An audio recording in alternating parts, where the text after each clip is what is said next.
Hello and welcome to Cabrillo Aquarium's Discovery Lecture Series. I'm Julie Passarelli, the Education and Collections Curator at Cabrillo Marine Aquarium.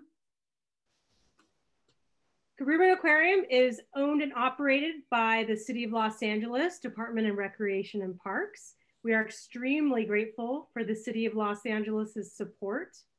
I would also like to thank the Aquarium Director, Chrislyn McCarran, and Jim DePompe, our Programs Director at Cabrillo Aquarium, for all their support. And a huge thank you to everyone who's joined us tonight. The aquarium remains closed due to COVID-19, but please check back on our website for any new information about opening dates and our online programs. Before we get started, I would also like to thank and acknowledge the Friends of Cabrillo Aquarium for their support. Although the aquarium is closed, the aquarium gift shop is open on Thursdays through Sunday from 12 noon to 6 p.m. And we also have an online gift shop store, and you have the option to pick up or ship your purchases. So please consider shopping with us for the holidays. There are lots of really cool and cute marine themed products like ornaments, holiday cards and mugs, things like that. Your purchases support the aquarium and will help us get through this tough time. So please stop by or shop online. The link to our online store is on the aquarium website homepage. We plan to continue the lecture series next year, and spring 2021 will be online. The upcoming lecture will be on Friday, February 5th, 2021. And it will be with Dr. Andrew Lacing from NOAA's Southwest Fisheries. And he'll be talking about marine heat waves of the Northeast Pacific. Will blobs be the new normal? After that, the next lecture will be in April. The schedule and speakers for the 2021 and all archive lectures are posted on our website. There's a link on our website homepage under Newsflash called Discovery Lecture Series. And that will take you to all the upcoming lectures and the schedule and the links to all the past lectures. If you're interested in these lectures, check our website for details and to RSVP to receive the webinar link like you did tonight. But again, all spring 2021 lectures will be online. It is my pleasure and honor to introduce tonight's speaker, Dr. Jay Smith. Dr. Smith is an associate professor of biology at California State Polytechnic University, Pomona. He did his graduate work locally at California State University, Fullerton, and UCLA. He teaches a variety of marine and environmental biology courses, including field courses on Catalina Island and in Hawaii. Dr. Smith conducts research in rocky intertidal habitats, heavily urbanized Southern California, focusing on long-term monitoring and change, marine protected areas, human impacts, and management, restoration, and introduced seaweeds. He is an active researcher with the coast-wide multi-agency Rocky Intertidal Network, also called MARINE, and participates in local conservation efforts with the Laguna Ocean Foundation and the Orange County Marine Protective Area Council. His research has been funded by the Bureau of Ocean Energy Management, USC Sea Grant, California Sea Grant, and the Ocean Protection Council. The title of tonight's talk is Rocky Intertidal Ecosystems in Urbanized Southern California, Long-Term Change, Human Impacts, and Management. Please help me welcome Dr. Jay Smith. Thank you. Thank you, Julie. Thank you to the Cabrillo Aquarium for inviting me. I'm a big fan of the Cabrillo Aquarium. I have a lot of great memories of taking my daughter there, and I've been taking students there as part of my class for the last 25 years. Not to mention that many of my previous students and colleagues currently work there. So I'm here to talk to you today about how rocky intertidal ecosystems have changed over the years, some of the reasons for those changes, and then some of the management strategies to help deal with some of these issues. So I'm sure most of you guys are quite familiar with the Rocky Intertidal Zone. but it's a marine habitat that lies at the interface of land and sea. And during low tide, these intertidal organisms are exposed to the air. But this also then provides a wonderful opportunity for the public to see marine life in its natural habitat without having to scuba dive or be in an ROV or something along those lines. But given their location at the interface of land and sea, as well as the easy access, they are subjected to a large number of human impacts. And so these can include large scale things that affect multiple marine ecosystems, or they can be very specific to the rocky intertidal zone, but may include pollution, coastal development, climate change, some climate change associated abiotic changes like sea level rise or increases in wave action, warming of the oceans, either natural cycles like El Nino or Pacific Decadal oscillation, or just climate change warming, overexploitation, species introductions, and last but not least, visitation, which I'll spend a bit of time talking about. So before we start talking about the actual changes that we've observed over time, I want to talk a little bit about how we determine change. And so this can be done in multiple different ways. You can compare current data to historic studies, such as some of these seaweed surveys that were done in the 50s and 60s by Dawson, some Bureau of Land Management surveys that were done in the 70s, those sorts of studies. You can look into the museum collection and herbarium records, like with the Berkeley Herbarium. I've been thinking a lot lately about photographic archives, so looking into historical photos to see if I can extract biological data from rocky intertidal ecosystems. And then finally, looking at non-traditional data sets. So, speaking with scientists or fishermen who have been working in these systems for long periods of time and sort of utilizing their knowledge to extract information. And so these are sort of these looking at time shots in the past.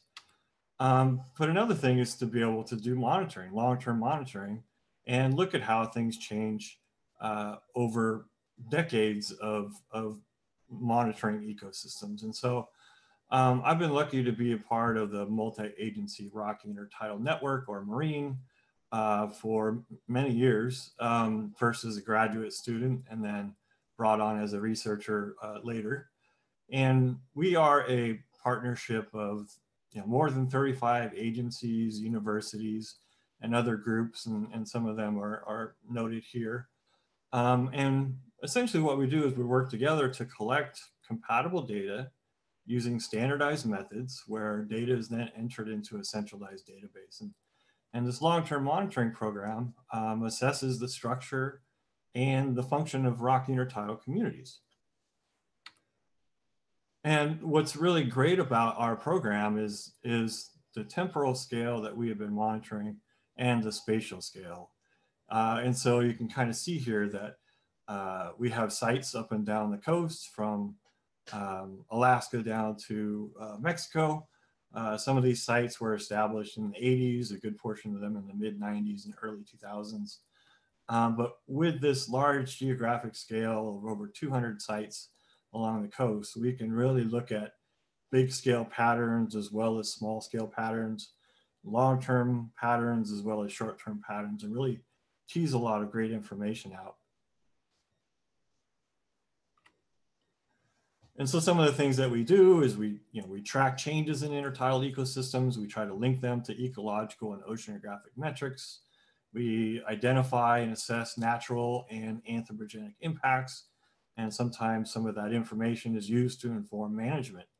And so, for example, the marine data was utilized by the MLPA process, which was the state's effort to identify and designate marine protected areas, or MPAs, along the California coast.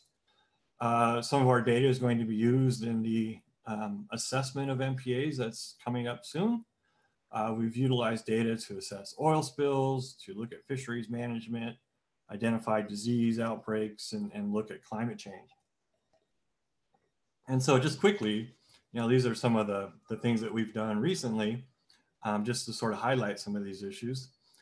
This graph over here is looking at resilience of rocky intertidal communities over time. And you can see that we have a decrease in resilience over time, and that's particularly shown in the south. So the South mainland is this orange bar here, and then the Southern Channel Islands is the yellow bar here.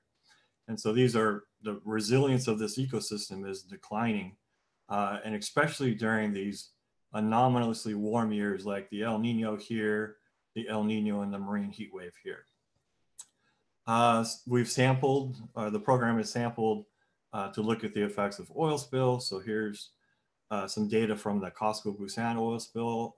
This is the Alcatraz site. And you can see the pre-oil spill in the aqua, and the orange is the post-oil spill. And you can see here that the rockweeds declined after the oil spill, and that was replaced by bare rock and opportunistic or weedy species. We've looked at and tried to tease out the change in the communities over time. And there's been this northward shift in community similarity at a rate of about 3 to 5 kilometers per year. So essentially these southern intertidal communities are starting to look more and more like what the northern communities used to look like. And so I encourage you guys to look at our website. It's pacificrockyintertidal.org. You can get access to a lot of great tools. We have ways that you can look at our data.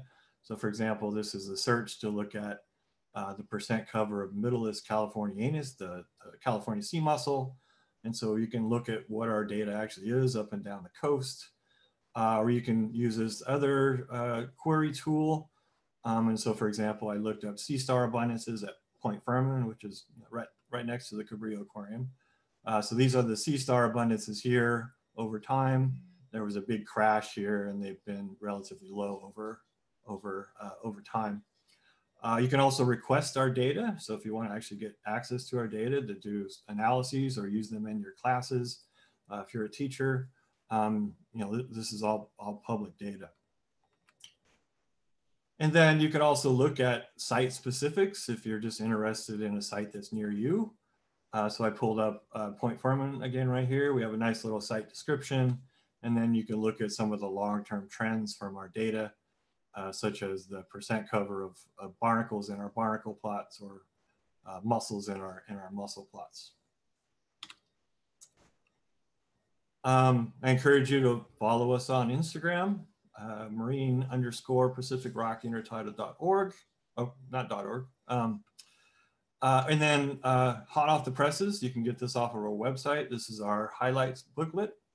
And so this is a really nice little tool to quickly learn about some of the things that marine has done over the years. Okay, so let's get into the actual change part of it. So sort of summarizing multiple different studies that looked at current abundances of flora and fauna and compared them with historic abundances. Really what we have seen are these patterns of declines in many of the fleshy species, like these fleshy reds here, declines in the kelps, declines in the rockweeds, and some of the other thick and leathery brown algae. And in turn, we've seen increases in more disturbance tolerant species, especially these red algal turfs. As you can see here, sometimes they're made of articulated corallines, just a red algae that deposits calcium carbonate, as well as a lot of encrusting algae. So it's almost like paint on the rocks. These things are really disturbance tolerant, and those seem to be what's replacing the larger fleshy species. And from previous studies, we know what the photosynthetic value, the productivity value is for different types of seaweeds. They're not different species, but we're clumping them into different types. And you can see things like tubular sheets, kelps, fleshy species tend to be highly productive, whereas crustose species articulated corallines, the things that form turfs, they're not very productive. And if we kind of overlay the changes that we've observed, you can see that the more productive species tend to be on the decline, whereas the less productive species are increasing. And so obviously there's going to be repercussions here of a large decrease in productivity of the ecosystem, and that can have a lot of cascading effects. Of particular concern is the loss of canopy forming ecosystem engineers. So canopy forming meaning, they attach to the rock right here using a holdfast, and they sort of lay over the top of the rock to form a canopy. So like this is a rockweed. It's almost like a mop head, it attaches here and flops over the side of the rock. And then this is the featherboa kelp, and so it attaches by a holdfast here, and it has all these long strands. And so it forms this canopy, and then is an ecosystem engineer because it's modifying the environment to facilitate other species to live there. And so just to focus in here on the rockweeds, again, it's like this mop head that sort of lays over the rock. When it's low tide and it's hot, this will all get crusty and dried out. But if you then lift that canopy and look at underneath, it's really cool and it's really moist. And so this then modifies the environment in the middle intertidal zone so that a lot of these other understory species can be here, can survive. And if this rockweed wasn't there, then most of these things probably would dry out and not be able to live in that zone. We've seen declines in a lot of rockweed species. So this first study here was done by one of my students, Robin Fales.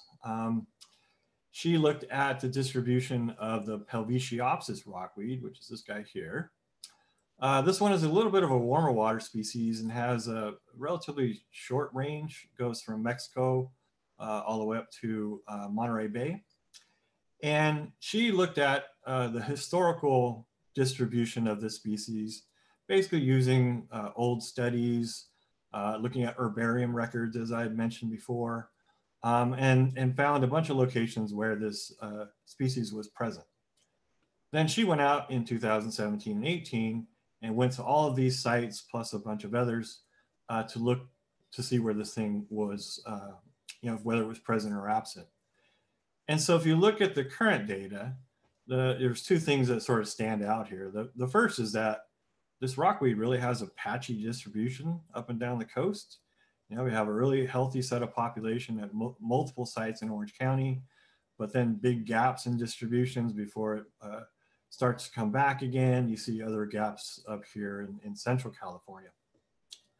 And then the second thing you notice is that there were places like the Palos Verdes Peninsula and down in San Diego where this species used to be common, but it's no longer, you can't find it anymore. So we've seen these regional extinctions of this rockweed. Here's the other rockweed, Silicia rockweed. And so I'm going to show you some marine data here. So this is long-term data set. I'm going to orient you to this graph right here because you'll see this again later. What we have here is the sites here on the x-axis, and it goes basically from south to north. This is divided into California Central mainland coast and the Southern California mainland coast. We then have the Channel Islands as well. So the Northern Channel Islands and the Southern Channel Islands. And then the color here is indicating the percent cover of rockweed in fixed plots. So we go out every year, we go out to the same plots, and we measure percent cover of this species. And so percent cover of rockweed is going to be high when you have the red colors, and it's going to be low when you have the yellow colors. And so some places aren't really showing much of a change, right? So if you look at Dana Point here, it's been pretty static over the last 20 or so years. It really hasn't changed. But then the other sites, you're seeing reds in the early stages of monitoring that are all kind of turning towards yellows. So they're declining over time. And you can see that that's pretty obvious here on the Northern Channel Islands, especially on the southern parts of Southern California, and then into Central California. But what you also notice here is that it's a little sporadic. You know, there's a lot of places in between places that are doing poorly that are actually doing really well, like Dana Point, or Point Fermin is actually doing pretty well too.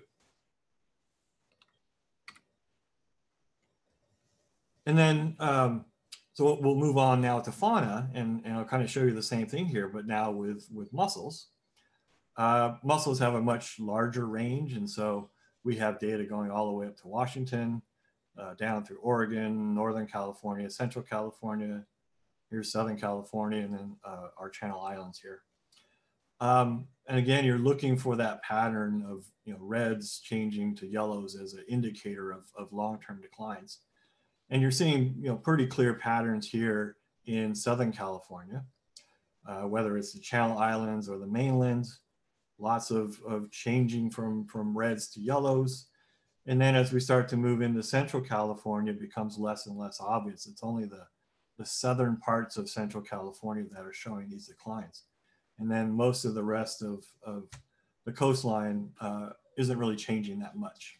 So this is more of the southern limits of the species are being impacted a lot more. Now, these are important, much like the rockweeds, because they are ecosystem engineers, right? So these mussels, they attach to the rock using these byssal threads, and they start attaching to each other, and they start making these large clumps, this multi-layered matrix, which then starts to make up a mussel bed, a large mussel bed. And this multi-layered matrix creates a lot of microhabitat for a lot of different species. And so you have species that live on the shells of the mussels, like barnacles and chitons and sea stars. You have species that live in the sediment, the sand that starts to accumulate in this matrix. You have things that are moving around inside of this matrix. So it's a pretty diverse community. And in fact, in the past, there's been some records of, you know, greater than 300 species can be found inside of a mussel bed, you know, within a single site. And so just to kind of show this a little bit visually, this is a picture of a little mussel bed I have.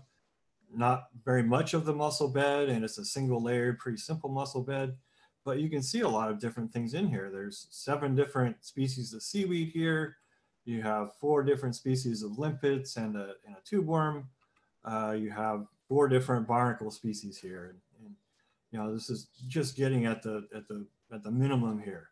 So pretty diverse communities.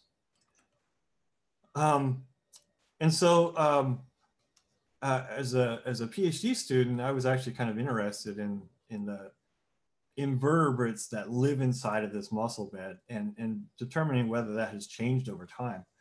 So I sampled up and down the coast of California. For this data set, it's mostly Central California here in the purple, except for this site way up here in Northern California. We have in the red, the Southern California mainland, and then in the blue, the Channel Islands here. And again, I was comparing with historic data, mostly from the 70s, which are these dark bars. And then the light bars are the more recent data. And you can see across the board here that the richness of the invertebrates that live inside of that mussel bed has declined significantly, you know, including some places that, you know, there are 100 less species than there were in the past. There's likely a lot of potential reasons for this. You know, my first thought when I saw this, I was actually very surprised, was that it was a decline in the mussels themselves. You know, we know that as you increase the complexity or the layers of a mussel bed, that increases the diversity. But as I showed you in that figure before, you know, a lot of these sites in the south have been showing mussel declines, but not necessarily in Central and Northern California. Yet we had declines across the board. So there's probably a larger scale issue going on here.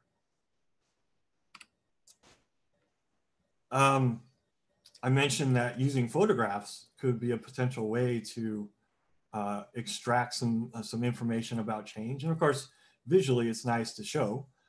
So here's a photo from Carlos Robles at Cal State LA for this mussel bed here on Bird Rock on Catalina. And so just to kind of highlight the mussel bed here, this is in 1984. 2014, this is the same location, and there are basically no mussels left at this site.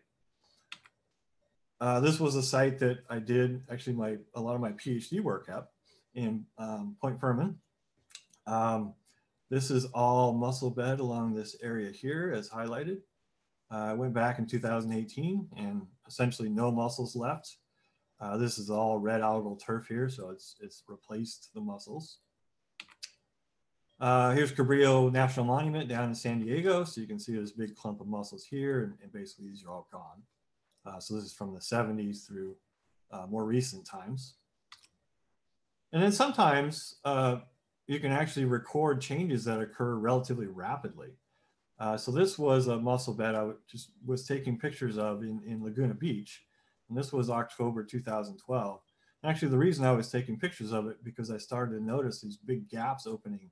This used to be a whole large mussel bed of really big mussels, really thick mussels, multiple layers, you know, a really healthy mussel bed. And so I started coming back every month to take pictures of this. And you know, by a year later, this whole bed was gone. You can kind of see the outline of that here. We've observed long-term changes in other animals as well. So here's some data for black abalone. Black abalone is now listed as an endangered species due to large-scale declines from overexploitation, as well as a withering foot disease that came through and knocked out a bunch of the individuals. So looking at the marine data, where we've been monitoring abalone for long periods of time, this is the pattern for one site in a location south of Monterey here. So pretty abundant for a while and then completely crashed and has been pretty much zero ever since. And 22 of the sites in south of Monterey have been showing similar patterns to this. In the Channel Islands, which is the green here, the crash in abalone actually occurred way back here. So it's not shown in this graph, but you can see that it was pretty low for long periods of time. And then only recently are starting to show some patterns of recovery, but definitely a long way to go for those guys. And then north of Monterey is in the blue line, and essentially there's been really not that much of a change north of Monterey. So again, the southern portions of species, the southern ranges of species are getting hit a lot worse than the others.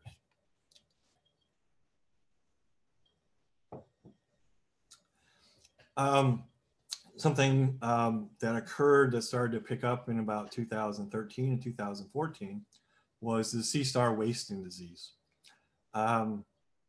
Hopefully you guys have heard about this, but if not, it's essentially a densovirus that it's sort of always been around, but for whatever reason, sea stars started to succumb to this virus.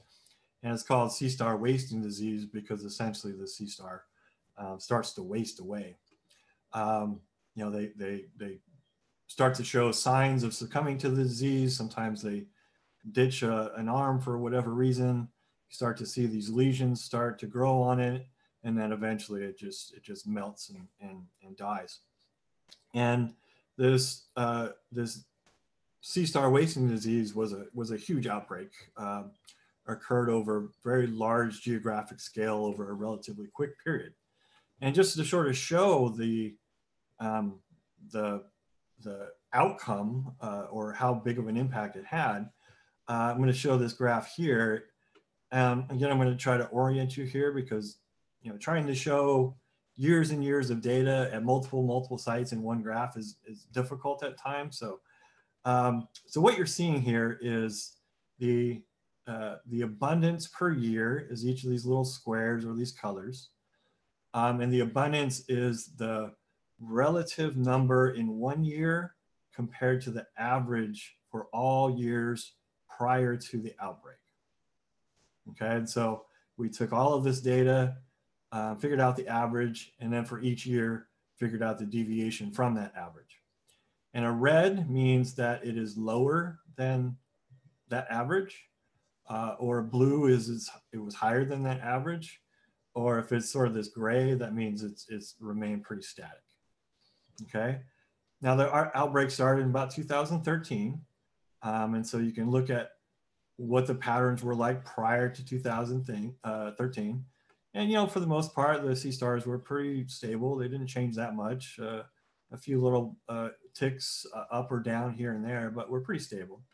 And then in 2013, the sea star wasting disease hit, and you could just see a lot of red, and especially dark reds here in the Channel Islands and the Southern California mainland. So these areas were really hard hit.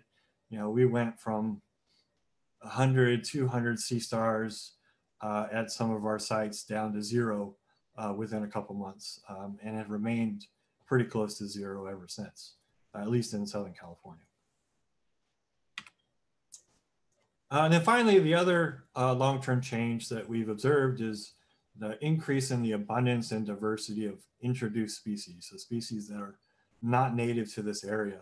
And given that I work a lot with introduced seaweeds, you know, I've shown those here. So lots of different species. They've been around for lots of different periods of time. Sargassum muticum, for example, has been here for 40, maybe more years. Coelacanthus ustulatus has been here since early 2000s. Sargassum horneri is one that is a big concern right now because, you know, over the last 3 to 5 years, it's become really abundant. And then this one is more recent, something that we found relatively recently. This currently is really not widespread. It's really in just one spot. But I'll come back later in the talk and talk a little bit more about these two here. So there's been lots of changes in the biology of intertidal ecosystems over multiple decades. And there's probably multiple reasons why these have occurred. Some of them synergistic from multiple different factors. But one that is likely to have contributed to many of these declines, especially in heavily urbanized places like Southern California, is human visitation. And so I've spent a lot of my career looking at human visitation impacts and management. And so let's spend some time talking about this one. So these are pretty typical scenes here in Southern California. We have a lot of people that come to the shore for tide pooling, for recreation, for education, for harvesting of species for food or fish bait, for fishing, whatever it might be. I mean, you can go online and you can see guided tide pool tours, you know, websites about the best places to go tide pooling. You know, even some cities here talk about their pristine tide pools as a way to bring tourists to their city. And this has become a hot topic as of late because there's been a huge uptick in the amount of visitation to tide pools during the last 6 months or so, and especially a big uptick in the number of people who are coming to collect organisms for food. And places in White's Point and Point Furman are particularly hard hit recently. And so, you know, COVID regulations are likely driving a lot of this, whether it's, you know, food insecurity or whether it's the fact that a lot of entertainment is being closed and so people are looking for other things to do. There's been a pretty large social media movement about, you know, going to the tide pools and collecting. So it's definitely a hot topic right now. But it's always been an issue. You know, here's just some data looking at the total amount of visitation at different sites. And I'll just focus on this one, for example, Treasure Island. This is a relatively small site. You can see the viewpoint here. And we have educators as part of the Laguna Ocean Foundation who are on site and counting people during low tide. And, you know, we're getting in these locations up to 70,000 visitors per year. So you know, these are extremely high numbers that are coming in tide pooling. And while they're there, they're engaged in a lot of different activities. Some of them are really destructive, like collecting of mussels or other organisms, urchins and so on, whether it be for food or for fish bait or souvenir, whatever it might be. You know, they're removing individuals out of the population. There's a lot of handling going on. And so, for example, here's a person picking up a black sea hare. I see people, you know, pull off sea stars off the rocks all the time, just to kind of look at them. People turning over rocks to look at what's underneath, and you know that can crush a lot of organisms in the process. And then even, you know, if nobody's engaged in these bad activities, everybody's trampling as they walk across the intertidal zone, and there are negative effects associated with that as well. And so what you see in a lot of cases are reduced abundances. You know, obviously if you're removing organisms by collecting or crushing organisms as you walk on them or turning over rocks, that's going to reduce the abundances. And actually, you know, this is a great picture to sort of show this. This whole area here is a rockweed bed, right? We've talked about rockweeds quite a bit already. But because of repeated trampling, this is basically the pathway for people to come visit. You know, this is all a big strip of bare rock where the rockweed has disappeared because of trampling. If the organisms don't die, then there's an injury, reduced fitness for organisms that can be detrimental to their long-term health. We know that people tend to be what we call size selective predators. And so, you know, if someone is out there collecting, they're typically looking for larger individuals. And when that happens, often you see this shift in populations towards smaller individuals and younger individuals. And given that a lot of invertebrates have this exponential increase in reproductive output with size, if we're pulling out a lot of the large ones and old ones out of the population, that has a disproportionate impact on the reproductive output of those populations. And I'll give you an example of that later. And then finally, you know, there's cascading effects. So if you impact the rockweeds, that's going to have multiple impacts on other species as well. So, you know, I've been doing human impact studies for quite a bit, done a lot of different studies, and so I'm summarizing some of the patterns here. This is essentially these comparisons we do between low use sites and high use sites, and we look at the differences in the biology. So for example, the low use sites had 2 to 3 times the density of rare conspicuous invertebrates like these giant keyhole limpets or sea stars, 6 times the density of sea hares, 2.5 times the biomass of mussels, more rockweeds, more intertidal kelps. And then the high use sites tend to have more bare space or more of this encrusting algae or turf forming algae that I mentioned before that tend to be more disturbance tolerant. And you know, I've showed you lots of pictures before of mussel declines. So I want to show you this one here of White's Point. So this is this location where it's been really hard hit by collectors, especially collectors of mussels. So I just happened to be there in February 2020 and took this picture of this really nice mussel bed here, really thick, large mussel bed. And then we were there in November to do our annual monitoring. And so I took pretty much the same picture. And you can see these areas, these big gaps here in the mussel bed where all of these mussels are gone. And I'm fairly confident to say that this is likely due to all of these collectors that have come and started to harvest all these mussels at these locations. I did mention earlier that that humans tend to be size selective predators, right? And so we see these shifts in populations towards smaller, younger individuals. Owl limpets, these are these limpets here. They are targeted by harvesters. They can get quite big, maybe 6 inches or more, although we rarely see them that big because they get collected. Yeah, I think these are sort of similar to abalone, that people like to eat these. And we've been monitoring owl limpet sizes for many years as part of the marine program. And so this is what we're showing here is it's a little confusing, but essentially what you're seeing is The size of the circle here is the mean size of individuals in the population. So we're looking at the length of these guys. And so a smaller circle is obviously a smaller mean size. And then we also like to look at size profile graphs, which is essentially the percentage of the population that fall within certain size bins. I'll show you a graph of that in a second here, but this graph is kind of combining those two things. And so what you're seeing over here is a high frequency of small individuals. And on this side of the graph, you're seeing a high frequency of large individuals, okay?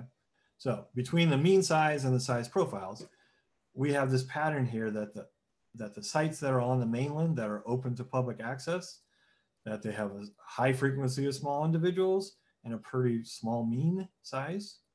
And then the Channel Islands where there's very little collecting, they're on the opposite end, you know, with large mean size and a higher frequency of large individuals.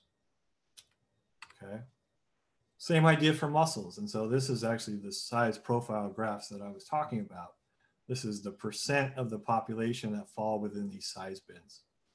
So what we have here is paired sites, one low use site and one high use site. This is up and down the coast of California. And really what I want to point out here is that the low use site, again, tend to have these higher frequencies of larger individuals.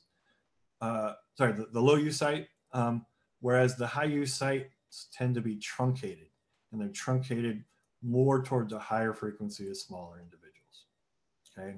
And we see that up and down the coast with mussels. And then again, if we look at the reproductive output of mussels, this is the gonadal weight with size, there's that exponential increase I was talking about. And so if we're removing all of these large individuals out of the population, that's going to have that disproportionate impact on the reproductive output and impacts for the long-term sustainability of these populations. We've also experimentally done some studies to look at the impacts of human visitation. And so, for example, we experimentally trampled and collected mussels to look at what the impacts are. And obviously the crushing of mussels as you walk on them or removing them when you collect them is going to have an impact on their abundance. But actually what we found was more important was this indirect effect. And that indirect effect was a lot larger. So the indirect effect is that, I mentioned earlier that mussels, attach to the rock with these byssal threads, they attach to each other and they make these really tight mussel beds. But as you crush one or you pull a couple of these out, it weakens the attachment strength of this whole mussel bed. All the neighboring ones, you break their byssal threads, they're more susceptible to wave action. And so when the tide comes in, you start to lose a lot more mussels because of this indirect effect. We've had colleagues look at trampling on rockweeds. And what happens here is as you walk on these plants, you're knocking individual plants off the rock and losing biomass. Or more often what occurs is you pinch off branches of the species.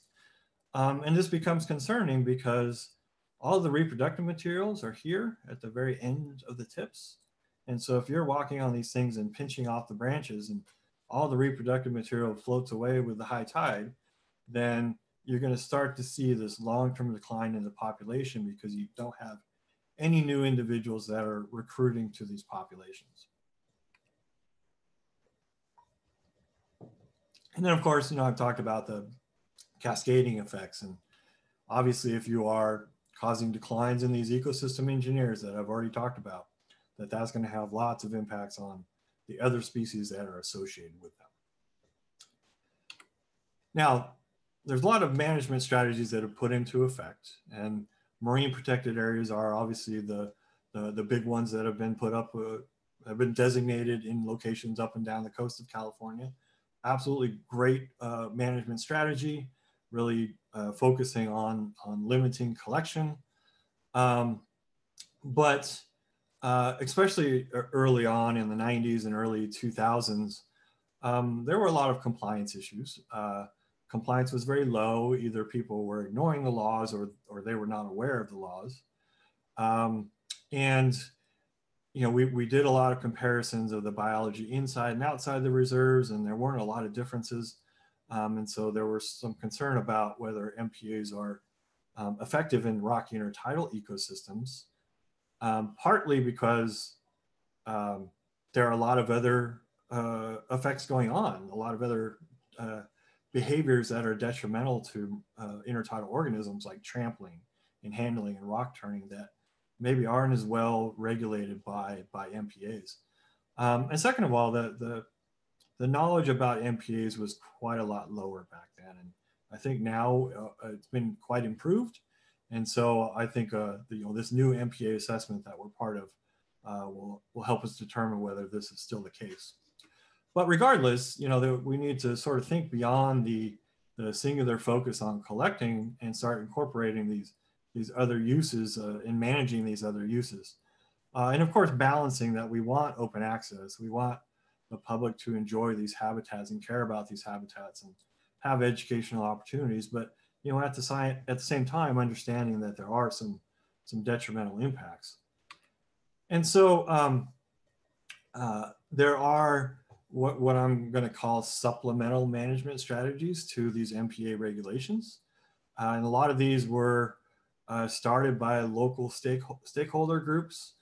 For example, the Orange County Marine Protected Area Council, of which I've been a part of for a while, enacted a lot of these management strategies, and this has been followed up by the California MPA Collaborative. So there's a lot of these collaboratives up and down the coast of California.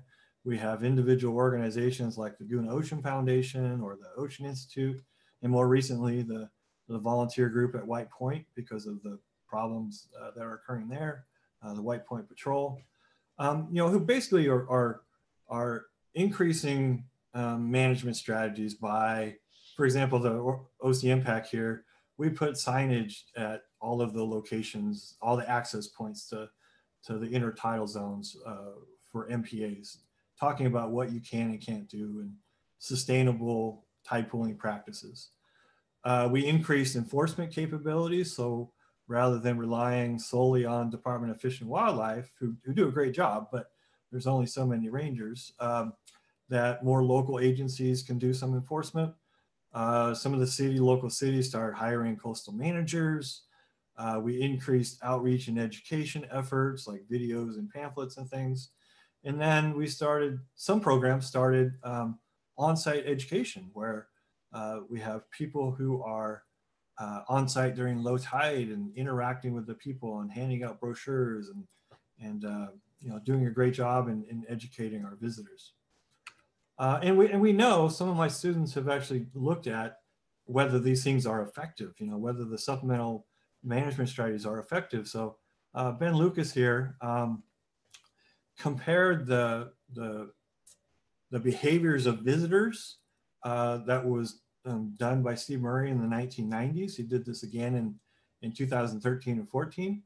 And basically he looked at whether the behavior of visitors has changed given 15 years or so of time in which OC Impact had implemented a number of these supplemental management strategies.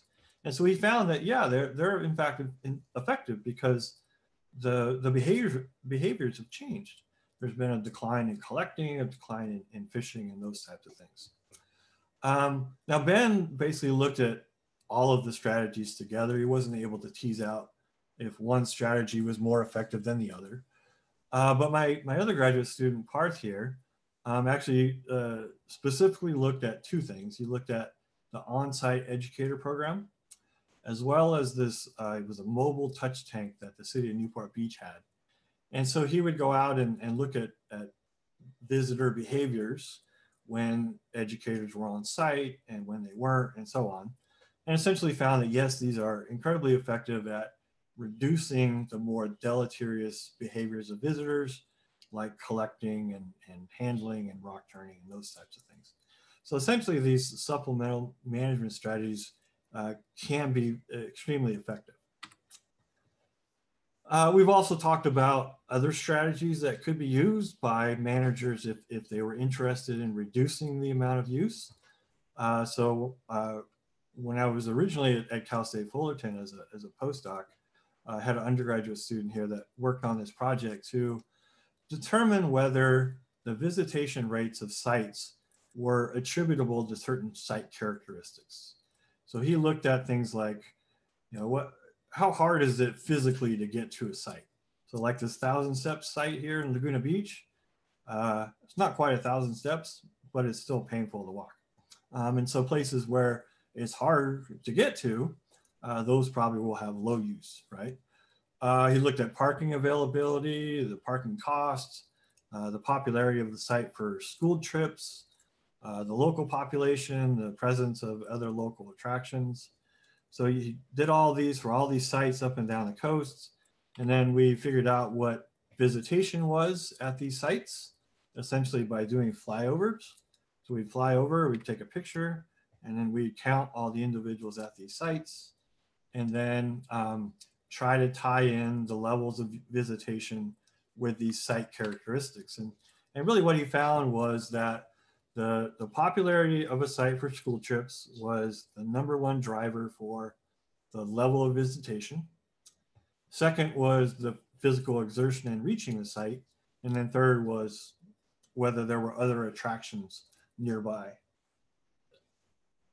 And I bring this up because, if a manager or a city wanted to reduce the level of use, they could utilize some of this information. So for example, there could be tighter control of educational field trips, maybe spreading out field trips over a larger number of sites, or the opposite, focusing everybody to one site as a sacrificial site. You could increase the physical effort in reaching a site. So for example, if this is the intertidal zone and this is where everybody parks, you could think about removing parking and making it a little bit more difficult for people to get to. You could think about cost sharing mitigation by local attractions like hotels and shops, because a healthy intertidal zone will actually bring people there in some cases. And then finally, sort of unrelated to the study, but kind of using the national parks model of limiting use, not excluding people, but limiting use based on some carrying capacity. And these carrying capacity could be based on different types of activities, but this has eluded us because determining the carrying capacity can be quite difficult. When it comes to management of introduced species, I'm going to talk about a couple of studies that I've done with sargassum and coelacanthus, the two species that I mentioned earlier. And these studies are twofold. One is that we want to understand what the impacts are of these invasive species or introduced species on the native populations. And then second, whether eradication of these species is actually feasible. So if we start with sargassum here, sargassum in the intertidal zone typically are found in tide pools. They're also very abundant subtidally, but I didn't look at the subtidal populations. And essentially what I did was compare the biology inside of these pools when sargassum was present, and then in other pools that I'm calling native pools where sargassum was absent. And really there was no difference in the biology, whether sargassum was there or not. So it doesn't appear to have that big of an impact, at least in the intertidal zone here in this case. I sort of did the same thing with this coelacanthus, this turf-forming red alga. So we compared plots, the Flora and Fauna in plots where coelacanthus was present, and then where it was absent, which we consider the native population. And this one was a bit weird because in the high zone, the high intertidal zone, when coelacanthus was there, it displaced the native limpets and barnacles, but actually enhanced the diversity and abundance of other seaweeds and what I'm calling mesofauna, so really small invertebrates like amphipods and things like that. And so we came up with this, what we call the novel turf hypothesis, where in this region where we were doing our study, there is not a high intertidal turf forming seaweed there. And so when this new turf came into the high intertidal zone, some species utilized it as a microhabitat. You know, there's in this turf, it holds moisture, it shades out organisms. And so mesofauna and seaweeds that would otherwise dry out in the high intertidal zone are actually utilizing this habitat. And we supported this hypothesis because we then compared the impact of coelacanthus in the mid-zone. And the mid-zone has a native turf. And really there was no effect in the mid-intertidal zone. The communities were essentially the same. Then we tried to look at whether, again, whether we could eradicate some of these species. You know, is it feasible to do that? So we did this on a small scale first, just to see if it's possible. So in sargassum plots, we handpicked and removed all of the sargassum from these pools and looked at how, whether they recovered over time. For coelacanthus, a little bit more of a difficult process. We actually had to scrape the rock and then use a blowtorch. Students love using the blowtorch. I never even got to do it. I guess that's probably for the better. But again, then we look at how the community recovers over time. And just to kind of show this visually, here's sargassum in a pool, before removal, after removal, and then within a year, actually more like 9 months, there was full recovery of sargassum. Here's coelacanthus. It's basically this red turf here, you can see. This was before we torched the rock, and then a year later, it basically recovered by 100%. So, you know, in the end, the process was long. There was impacts on other native species, especially if you're using a blowtorch. Some of the impacts weren't really that large, especially for sargassum. And so, and plus the recovery was obvious, you know, that it's very unlikely that you'd be able to eradicate the species on a site level, certainly, but even more difficult on a regional level. But, you know, these are species that have been established for a long period of time, right? And so it really points to this need to have a rapid response plan so that when a new non-native gets established or observed, that we move quickly and, you know, either eradicate it or certainly control its spread before it starts to spread along the coast. And, you know, for example, with Sargassum horneri, it was identified in a couple of locations and remained in pretty low abundances for a long period of time before it just exploded. And so we had this missed opportunity where maybe we could have eradicated it. You know, it still would have been extremely difficult, but maybe. And so the marine website actually has a side website called marineinvasives.org, where you can report observations of non-native species. You know, currently it's really focused on Sargassum horneri and this Undaria species, but obviously we want all records of observations of non-natives, especially if it's a new invasion. And then finally, I'll quickly go through this next management strategy, and that is restoration. So active restoration to help some of these declining species rebound. And so I've done a lot of work with students focusing on the rockweed, Sylvicia. So again, this is a good target species to restore because it's shown declines, and you know, there are places where it's still healthy, so it's not like it's declining everywhere and there's no purpose in trying to restore it. It's a canopy forming species that is an ecosystem engineer. It supports, you know, a high diversity of species. It's highly productive. It's an important food source. So it's really a good species to try to restore. And so we've done a couple different studies. The first one here is by Steve Whitaker. And so he was a student of Steve Murray and mine when I was a postdoc at Cal State Fullerton. So he examined different techniques to try to restore this species, like transplanting juvenile individuals and large individuals, even putting out the reproductive parts of the plants. He looked at grazer exclusion, looked at the impact of there being a canopy or no canopy, he looked at orientation of the rock. So a lot of different experimental ways to try to figure out what's the best way to restore the species. And in the end, recommended that transplanting reproductive adults that led to very quick recruitment of new individuals was the best way to go. And then to put them on vertically sloping rock because number one, they can be shaded if you put them on the backside of rocks. And then they're not going to be trampled on if it's on vertical parts of the rock. So a good approach to restoration. And then more recently, my student, Nicole Tronsky, looked at transplant density.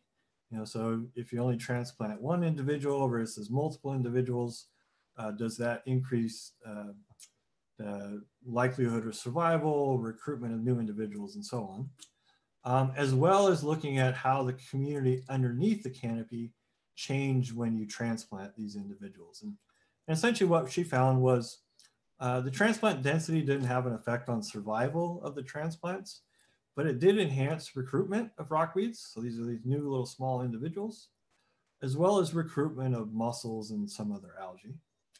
And then the community underneath these transplants changed really quickly. And they changed what we would consider in the positive direction, that there was a lot less bare rock underneath these transplants.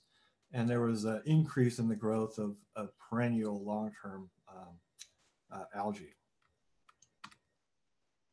And then more recently, some colleagues and I got a grant from the Ocean Protection Council to actually do some of this large-scale restoration of this rockweed up and down the coast, from sites in Central California to the Channel Islands and Southern California mainland. So we're looking forward to starting that project soon. So in conclusion, obviously rocky intertidal populations have changed over time.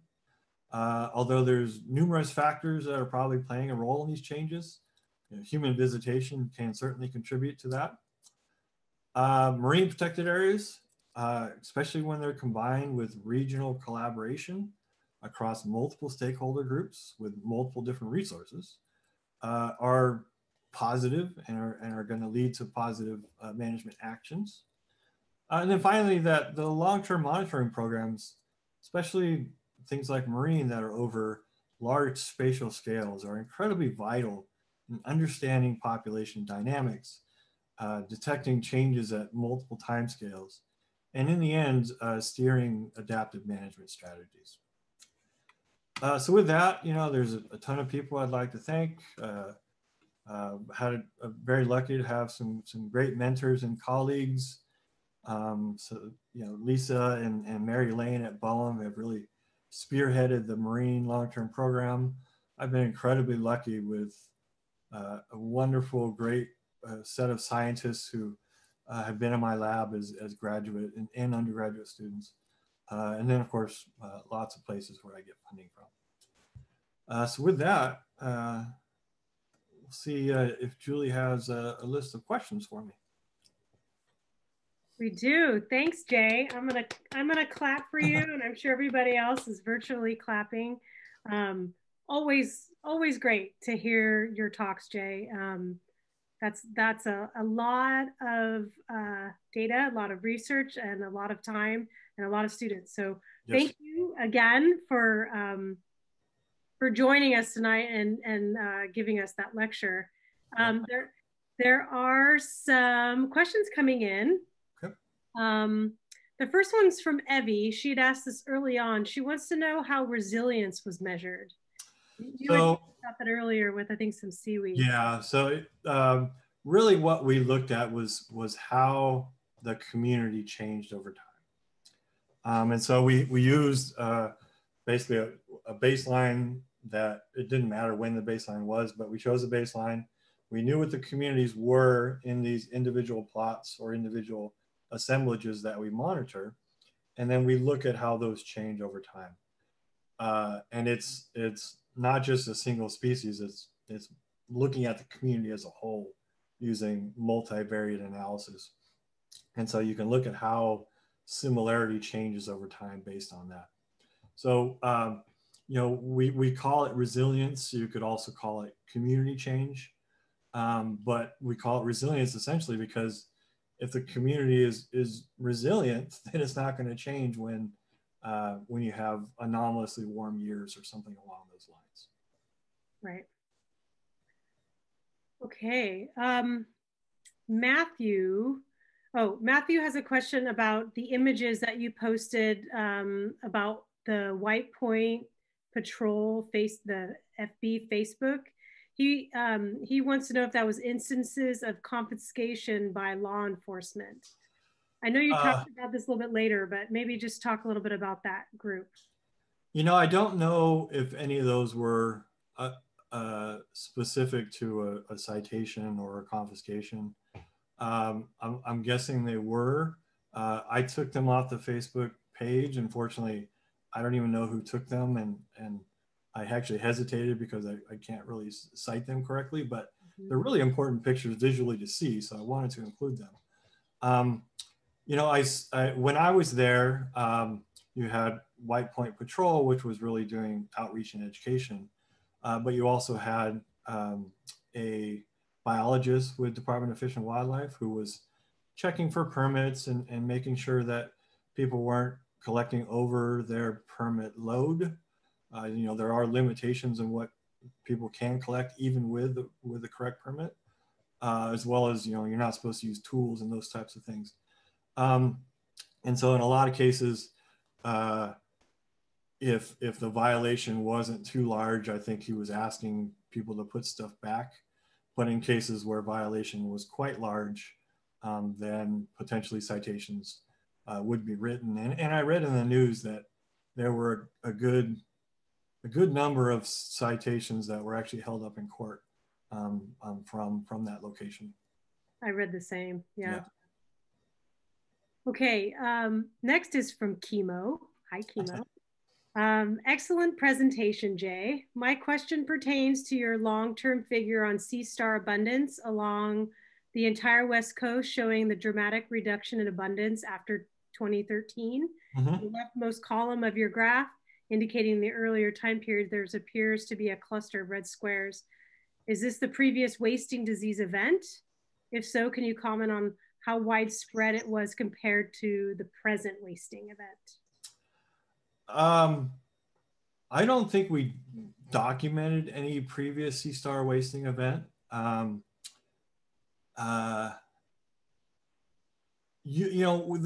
I will say that there have been sea star wasting events or other similar events with urchins.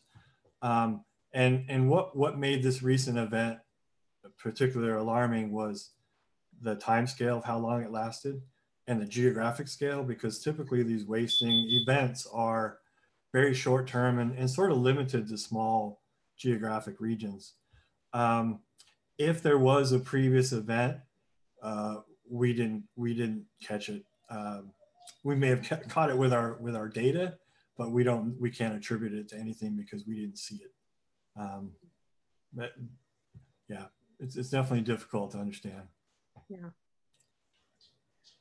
Okay. The next one is from Anonymous. How can we make education and curiosity safer for the organisms when it comes to navigating and interacting with the intertidal zones? I was going to actually bring this up too. If you could talk a little bit about tide pool etiquette, and then I also want to point out that we did put some websites in the chat. We put the marine website, but so yeah, if you would talk a little bit about tide pool etiquette and what to do, like if you were seeing, maybe even talk a little bit about CalTip, if you will. Yeah. Okay.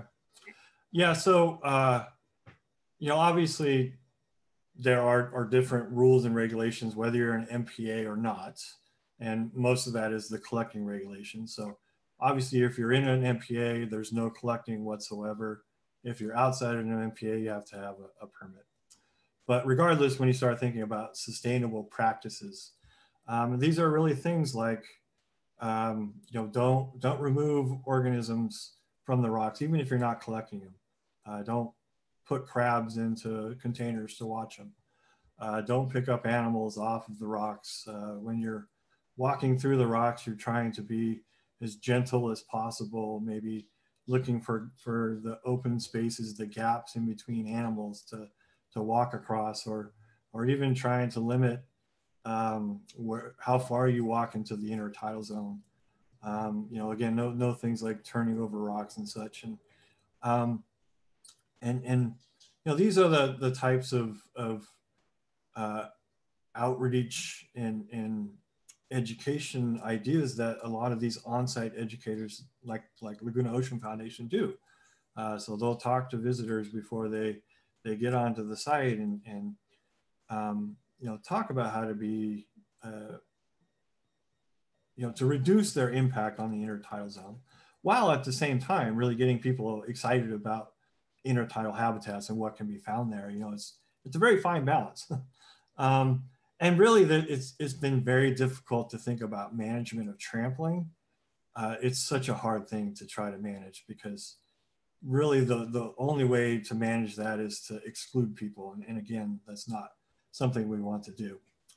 Now, if you do see people who are collecting illegally, either without a permit in a non-MPA or collecting at all within an MPA, you can call CalTIP, which will put you in direct contact with the Department of Fish and Wildlife, and they will send somebody down to deal with that. Some places like Laguna Beach, you could actually call marine safety as well, and they might be able to respond quicker. I don't think you'll find that up and down the coast of California, but certainly in some places, you may be able to contact other people that can do some enforcement as well. And that's actually one of the positives about the on-site educators. You know, if they are going to discourage people from collecting, but if people are going to insist on collecting, we have this quick connection with those that can actually come down and do the enforcement part of it, which is a nice thing to have. Yeah. Speaking of MPAs, Diego has a question about MPAs, and wants to know, does data on MPA sites show they actually work? Do the different categories of MPA show significant differences? That is something that we're going to be determining. You know, we have what we're calling the 10-year assessment for MPAs up and down the coast. And I'm marginally involved in the assessment of the Rocky Intertidal Zone. Colleagues up at Santa Cruz are much more involved in this. But we're using the marine data. And then you have groups that are doing the kelp forest assessment, the lobster assessment, you know, lots of different groups that are all doing this. And we'll determine whether in fact they have been effective. And I would say, based on a lot of previous studies, you know, subtidal MPAs are extremely effective. You have increase in abundance and diversity of fish, you get larger fish, you get fish that are moving in and out of the MPAs, and what we call spillover. So you have recruitment of new individuals from inside of the MPA that are replenishing populations outside the MPA.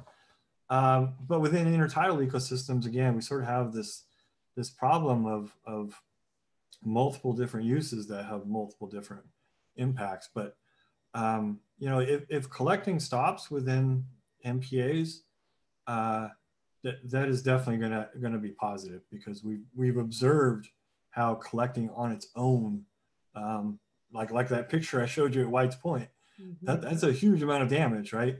And so if an MPA stops that, then that's definitely going to be a positive thing. We will see whether our data supports some of this. Okay, there's a couple questions about the non-native seaweed stuff you talked about. One's from Rosemary. The first one's about, she wants to know where they come from. And then let me just ask the other one. The other one's from Anonymous. They're interested in about the areas where the sargassem's present and not affecting the pools. Can it be said that the absence of macrocystis is itself an issue, since sargassum outcompetes it, perhaps? Okay, so first question, where they're from. Many of these are from Asia. So Sargassum muticum, Sargassum horneri, Coelacanthus, Sanandaria. Podina is actually an interesting one. It is found along this coast, but doesn't really get north of the middle of Baja California. It's definitely a warm water species, very abundant in the Gulf of California. So there's this huge geographic area, a gap where it's not found. And then, actually Chemo, during one of his surveys in why am I blanking on it right now? The harbor in LA. Geez.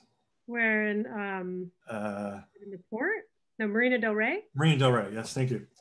He found it in Marina Del Rey, right next to where the recreational boat ramp is. Mm. And so our what we suspect is that you have these boats that are going down to the Gulf for fishing, and then they come back and they dump seaweeds overboard, or it's growing on the side of their boat. Mm. And so that was probably why this one was found here. But most of them are from Asia.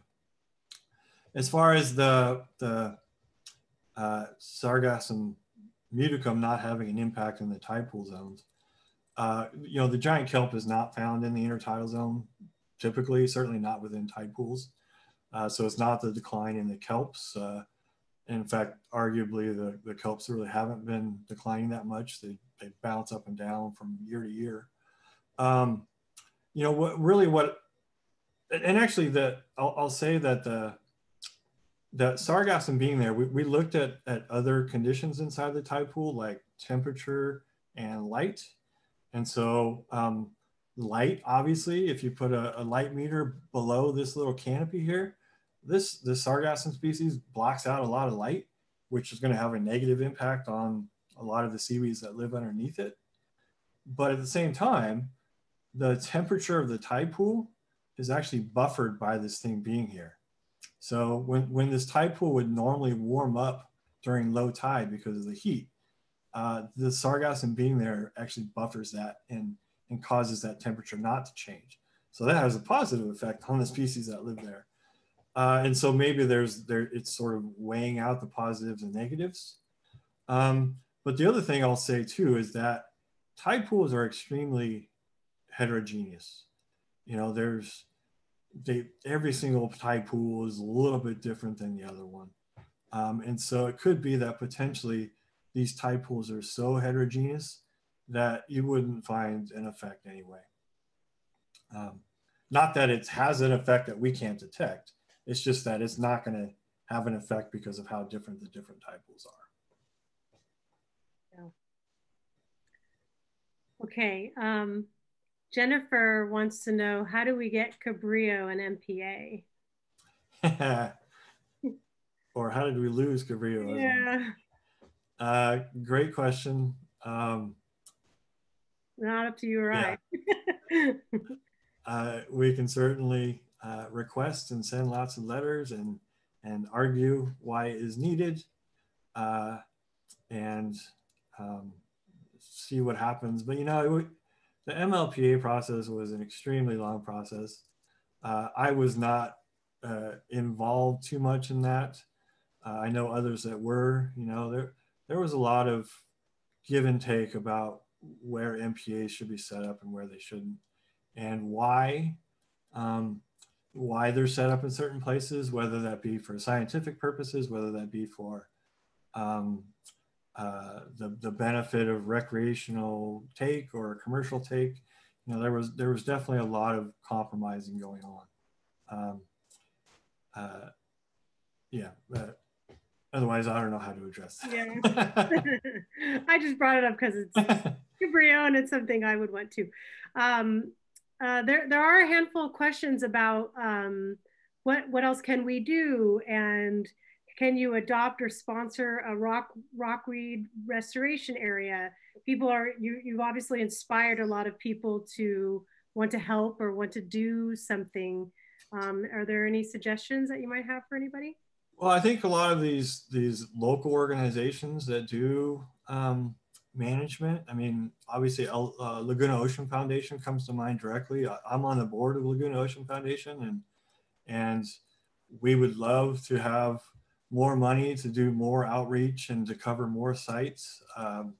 And so you can start thinking about either donating money to these types of groups. You can go to the Laguna Ocean Foundation website, or even volunteering. You know, that other than COVID, typically we have a lot of our docents are volunteers.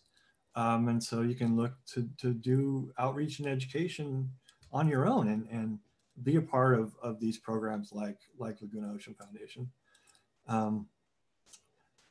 As far as the restoration part of it, you know, I don't think I've ever actually thought about utilizing public sources for some of this stuff. I will have to start thinking about that eventually. Yeah. Yeah. Yeah, but there are definitely a lot of groups that are out there to conserve the coastal oceans and you know, being involved in those organizations as much as you can, whether it's financially or dedicating your time, is extremely beneficial. Yeah. Okay, this one, Frisia, she wants to know if we can be emailed the presentation, and I'll answer that one. We're recording this, and we are actually going to post it on the Cabrini Aquarium website. It should be up in about a week or so. And so it'll be on the aquarium's YouTube channel, but then there'll be a link directly to the aquarium website, so it can be shared and viewed again. So one more question, Jay, and we'll end it with this. How from Angel, how are the sea stars doing now? Are they as impacted as they once were? Sea stars are doing well in some places and not well in others. I would say in Southern California, especially the mainland Southern California, there are a few pockets here and there where we've seen some recovery, but a lot of our sites still have 0 or 1 or 2. They have not shown any signs of recovery. Other places, as you move north, there are again pockets where things aren't doing well, and then pockets where they've seen really high recruitment. The sea stars have really bounced back. But you know, I would say, if I wanted to be general about this, they still got a long way to go before recovery occurs, especially in Southern California. Yeah. Okay, well, we'll end it with that. Thank you again to our speaker, Dr. Jay Smith. My pleasure. Thank you. That was awesome. Thanks again to the Friends of Cabrini Aquarium and the City of Los Angeles for their support. Yes, Friends of Cabrillo, another place to help out and donate to. They do a wonderful job. Oh, thank you. Yes. And once again, our next lecture will be on Friday, February 5th, 2021. And it'll be Dr. Andrew Leasing from NOAA Southwest Fisheries. And he's going to be talking about the blob, marine heat waves. More information can be found on the Cabrini Aquarium website. And again, we have recorded this lecture and we'll post it on our website soon. Thank you again, everyone, for joining us. Stay safe, happy holidays, and good night.